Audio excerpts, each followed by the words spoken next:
into this matchup here that is a bit of a grudge match, all things said and done, between these two teams. X7, for the longest time, their bogeyman was Bifrost could not take a win off them, be it from the calibration tournament into regular season of NLC. It was only finally in those playoffs they did manage to get those victories and come out first there. And in this summer split where X7 have started off a bit slower than they would have liked, it's time to see whether this recovery can continue on, and whether they can take down a pretty damn strong Bifrost. I mean, we have some positives and has some negatives for X7, right? The fact that they hadn't practiced a lot before the end of the tournament, the fact that Temp joined them later on the second day, the jet lag coming back from Korea and all that. But I think the problems were bleeding a little bit further than that. For example, the fact that they didn't know exactly what type of playstyle they want this team to have, what kind of identity they wanted this team to have, who is their primary carry, who has to take a backseat. So far, it has been MC taking a backseat where it comes to carrying the team, coming from Riddle, where it was all about the rumble, the nidalee, the hard carrying, and now taking a more of a facilitator seat that Haru also had to create opportunities for his team. And talking about it, thank you so much for rolling. I've got you. The graphic as well, lovely graphic right here. As you can see, both of these junglers are behind at experience at 15. Now, the difference in both of their stylistics is that Diamondprox is trying to make that early game snowball for Bifrost, and especially when you have carries like Odi, Fury, and Shikari, making sure that you snowball them ahead of time really pays off, and it has for Bifrost so far. They're 5 and 2. On the other hand, I feel like MC has organically been falling behind, which is a little bit hurtful because also X7 has not necessarily been doing that well with MC falling behind. Saying that, Indeed. it's not a Viego, Azir, Senna draft, so hooray! Everyone can actually be happy about this. Oh, yes. We saw also MC popping off on the Wukong, and now he's on a Volibear, a very early game proactive jungler, and I'm just waiting to see all these early game potential ganks that he can pull off, especially when we saw JDXL and what they could do with the Volibear in the early game. This is a pretty good example on how you can use the champion to snowball your leads. Indeed, and we have to do want to keep our eyes on them because, of course, these are early proactive junglers for traditionally early proactive jungle players. I need to realize I need to clarify that because champions and the players are actually often going by the same one, and that is a big wave. That to me smells like a dive, and a Yuumi is a pretty easy champion to dive. There's only exhaust and heal. Let's see if that will save them. Diamond's nowhere near around, waiting. No one's taken tower aggro quite yet. The exhaust come down. Only trying doing his absolute best, flashing away, but now MC's in trouble, has to flash out very quickly. It's 1 for none. Teleport is available for Odi though, so we probably won't lose too much here. Very well done right there from the side of X7. Odi almost gets out because he flashes from the thunder, smashing down from SC, which does a lot of damage, especially if you're only a level 2 Ezreal. But right here, MC has used his smite. He's almost back to full HP. Diamondprox is on the other side of the map, so they could go again. Repeat. Red, Gromp, gank, and then gank again, trying their absolute best to make Odi's life hell. So much times MC will surely fall afterwards. Highway does take that kill. Kasing about to surely go down as well, maybe with a shield. Diamond onto the Krugs, about to be punished here by Chasey potentially. I don't actually know whether Chasey will win this one. Flash over the wall, decides I just can't take this fight, and Shikari's nowhere near to try and contest it. And that was honestly so worth it.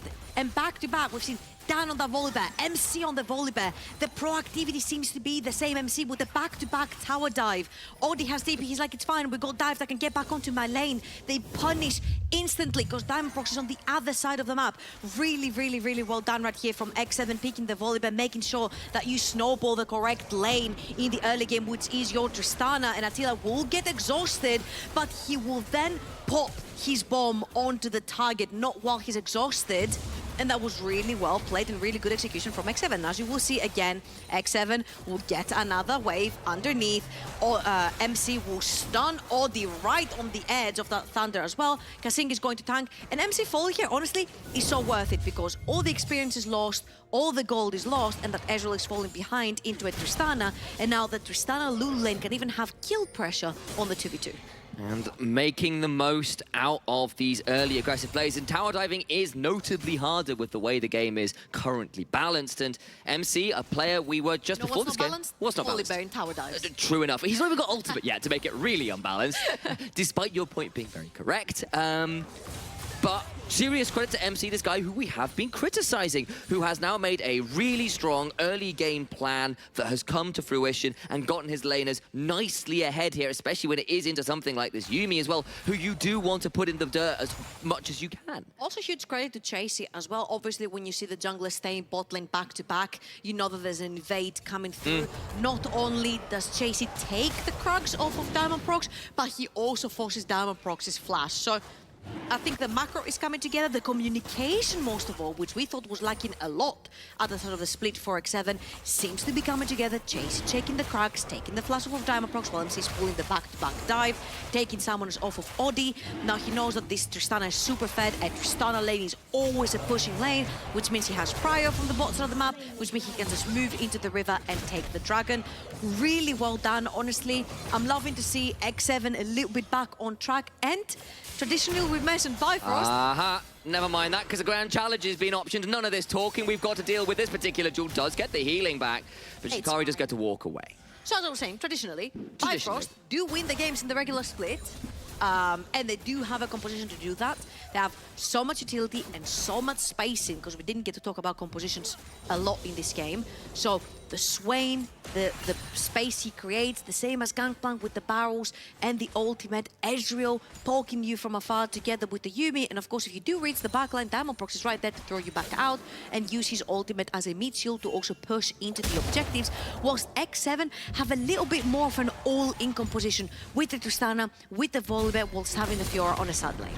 Shikari here as well, now forced to pop that cannon barrage to try and control some of this wave, and make some astute reads on how these compositions want to play. And of course, X7 with that Fiora with Chase as well. This guy's come over from the challenger roster of Dan Wonkia, someone that Chronicler did us all a favor and gave us some pretty good info on him, saying, look, this guy is really, really talented, and you are giving him the options here to really run with a champion that requires a lot of good thought and process, as Diamond and Tempt dueling it out of the mid lane, but just nowhere to go. Gets absolutely deleted there, and Tempt gets that one. And honestly, we thought that Diamond Prox falls behind, right? Because he creates all these opportunities for his team, and he has been so far. But this time, it is MC on the driver's seat. Odi is sitting in the bot lane. There is no flash. There are no summoners onto the Yuumi either. Bot bar, MC now jumping away best they can. Maybe they can punish this. There is no ultimate available for MC, and he's got a flash. Will likely have to pop it here, but Odi can potentially chase. Will now go over the wall. Will they follow him is the question. Oh, that's huge. Answered quickly. Look in the mid lane. The mid lane. The wave has been crushed by Tempt. Fury TP'd into the bot lane to save his bot lane, but now he is the one losing in experience and gold due to all of this wave crushing underneath his tower. Tempt does his job, shoves it in. Fury tries to save. He's not there in time to catch his own wave. Fury now 10 CS behind as well. It feels like that Volibear is working so far. 1,500 gold diff at 8 minutes. Yeah, that 400 gold or so doing very, very well here in this early game. Again, another Volibear game. We've seen the Volibear come up with 100% kill participation, make all these dives happen. He's very, very strong, and especially considering we've seen the jungle pool somewhat pinched, really, after a lot of the patch changes. Volibear still around, still strong, still able to make early plays happen, which is something that has been problematic, honestly, around the world. Yeah, and this is the classic X7 ROM towards the top side as well. And honestly, any team around that 8-minute mark, they will transition, if not the entire team, and you'll see the AD carry mid lane, at least the support towards the top side of the map. Now, the question is here, Shikari does not have his ultimate available, so his participation in this fight is not going to be as huge as Chase's when Chasey has his ultimate. But then, on the other hand side, you see that Tempt doesn't have his ultimate available, and MC doesn't either, so you definitely don't want to be taking these fights. Maybe they'll just wait it out, but actually Diamond's back around that Herald pit. I don't know whether that's for a Scuttle Crab or for the Herald itself. Difficult to tell from the minimap, but either way, it is around there. Chasey and Shikari dueling it out so far, but that is the riposte down. Fury coming over. Is going to be into the big stun, though, from Tempt. And now the turnaround starting to come through. Diamond flashing in, getting as much damage down as they can. MC pops the ultimate in turn. Death's Hands flying through. Diamond into the Chaos Storm. Smites the Herald, trying to stay alive, but falls down anyway. No option for Azumi's heal. I think the mana was getting a bit low as Fury trying to get out of the way. As Chasey will get there as they don't get over the wall. A misclick on the blast cone, and Bifrost are falling apart in this game. So well played right there by X7 and Tempt. That Chaos Storm was so huge. Bifrost kept grouping up, getting repeatedly hit by the ultimate from Tempt, and that was a ginormous fight. MC being the bait for the entire team, jumping back into the pit, allowing his teammates to come and clean up. You do secure the Rift Herald, you put your Fiora ahead with 2 kills at this point. It's going to be a split push menace. 10 CS up onto Shikari as well, and I think everything is falling into place for the 6-7. Again, if we see this, you see that Diamondprox is walking in. He's like, I'm just checking, guys, but Fury walking into the gravity field, having to flash forward to get these procs from the ultimate. But look at that Chaos Storm. So he keeps ticking and ticking and ticking and ticking on 3 members of Bifrost consistently. I feel like Tempt right there. Oh my god, and that it all went up, they didn't go by over, Kasing. and it gets them all killed. Oh, that ultimate by Kasing right there also on the knockup was so beautifully done. And honestly, everyone is ahead. MC made sure that Attila is ahead in the bot lane. MC made sure that Chasey is ahead in the top lane. Tempt just walked in and cast in on some really quick kills and assists. And I think this X7, if anything, are looking to be back on track now, trying to secure the 2nd dragon of the game. Nearly 5,000 gold lead right now for X7. Okay, more like 4.5. Let's be actually more reasonable here. My math was a little bit poor. But either way, a lot of that into the jungle. Obviously, 100% kill participation still for MC, who's having another stellar game this week. Much improved from earlier on in the split so far. But Chasey, Tempt, Attila as well, all feeling very happy in this game with 3 very heavily scaling picks. And here we go again. Diamondprox is there, though this time they might look to pick a fight. Gonna go for him. Remember, he's not got the flash quite up available, so he'll surely fall down. No! Wait! Has got himself a wild growth to keep himself alive. Tower now falls, but overcomes Tempt. Trying to get onto Diamond, who does not have the ultimate yet available, stunned in place, and they will now be trying to run away. Surely they get MC. They do finally get the shutdown, but that is the one feel-good moment as everything else went wrong. Okay, that was also a little bit of head scratcher when it comes to, yes, they do manage to pick up a kill onto Diamondprox. They do take a tower back with a bunch of tower platings in the hands of Attila, but there was a little bit of miscommunication where MC tried to go in, never mind, because Chase is going in, but he's not really gonna go in, so I'm gonna continue. MC wanted to really go in, but then he gets caught, but then the bot lane doesn't really follow with the ultimate soon enough, so they can get another kill, and I felt like this was maybe a little bit of a split call on the bot lane for X7. I'm glad that we can get to see it again. So as you can see here, the Herald is being spawned and MC gets caught, but Attila is not going to dash forward. Instead, he's going to auto-attack the tower to make sure he gets the gold for it, and then they're gonna turn to aid MC. But now that Tempt is here, you can actually jump in. It was a little bit late, but then as you can see, the cannon barrage is sort of zoning them away. Kasing has to go all the way around. Attila is auto-attacking a pink ward, and they end up losing MC. But the most crucial part is that you give MC's shutdown over to Audi, who has been starving on that Ezreal. Diamond trying to look to see whether he can contest for this vision, but... A claw for a spear? Indeed, trying their absolute best, but it is MC that comes out on top in the Ward Wars thus far, but Episode 2 comes very quickly. Second season. Yeah, very swift, and Diamond will secure that one. 1 for 1 right now, we'll keep track on that one. I'm sure it's a very valuable score to be tracking. But otherwise, Shikari left in this lane versus Attila, and on the other side, it is, at the moment, of course, Odie down against that Fiora. But still plates to go, 30 seconds left, and Attila picks up another one on this top side, and the gold lead continues to balloon very heavily in X7's favor. Absolutely, already a Kraken Slayer onto that Tristana, meaning that it does hurt a lot, going towards potentially a Zeal item a second, and I feel like tower platings have been falling all over the map. It feels like 3 Rift Heralds have spawned for X7, 3 tower platings in the mid lane, 3 tower platings on the top of the map, 4 tower platings together with first tower on the bot side. It feels like, yes, Bifrost had a very nice scaling late game composition, but they're losing so much on the map right now. A lot of that gold is going towards very early game accelerating champions such as, oh my god. Wanted to go for the W flash and just out of range. That's a heartbreaker one. The wind becomes lightning and doesn't quite strike twice, never mind the one time there. But he's going to stick around. They know that MC must be around the top lane as well, so Diamondprox is going to stick around towards the top side of the map. This is a very low HP Attila as well, so they could potentially look to pull a dive right there. He's going to get into the bush, but he has been spotted by Vision, if I'm not wrong. Yeah, X7 are pinging him as well. And as you will see, MC is going to start making his way towards the top side of the map. Is indeed. Remember, there's still the wild growth there for Attila as well, so that HP bar is a little deceiving. Diamond now trying to back away as MC comes over, but he's on Vision as well, and that will mean everybody backs away for now. As you can see, Tempt also shoved in his wave really quickly, and he started moving towards the top side of the map, if you will, but things have sort of slowed down until, don't worry, until probably that Rift Herald respawns. And X7 want to go for it because right now they're 6,000 gold in the lead. That mid lane tower is not looking very healthy. That top lane tower is not looking very healthy. And as you can see, even on the side lane, Shikari had to burn his own flash because Chasey was on the case. So far, Bifrost are literally running away from anyone with the tag X7 above their name, their health bar. Yeah, I'm with you. I'm with you. X7 above their name. Yeah, it's there. Also worth pointing out, that, as you said, Shikari forced to... Actually, never mind. I'm looking at MC here and thinking maybe there's a dive coming, but he'll pull away from that. Point I was going to talk about was, obviously, Shikari, as you said, forced to use the ultimate pretty consistently in the 1v1. As a defensive tool, it means that the side lane plays aren't really as available as Diamond's going to run into Attila and force him into a difficult position, can keep jumping forward with the audacious charge, but there's a wild growth to keep him alive. MC's coming over now. There's no ultimate for Diamond Prox. I don't think that they can keep him alive very easily. Can Highway get in? No, he's too late! He doesn't jump in time, and now Highway jumps to a corpse and gets taken down. Oh, he had heal, he had W, he was too slow. Fury might be in trouble as well, has to pop the ultimate. It feels like wherever Chasey goes, everybody has to pop an ultimate to get away, whether that name is Shikari or Fury. X7 are going to get 2 kills towards the top side of the map, and it feels like so far, every single opportunity Diamond Prox has tried to see, X7 are striking back. And I'm gonna drop the question, and I'm gonna wait till the end of the split to reply to this question.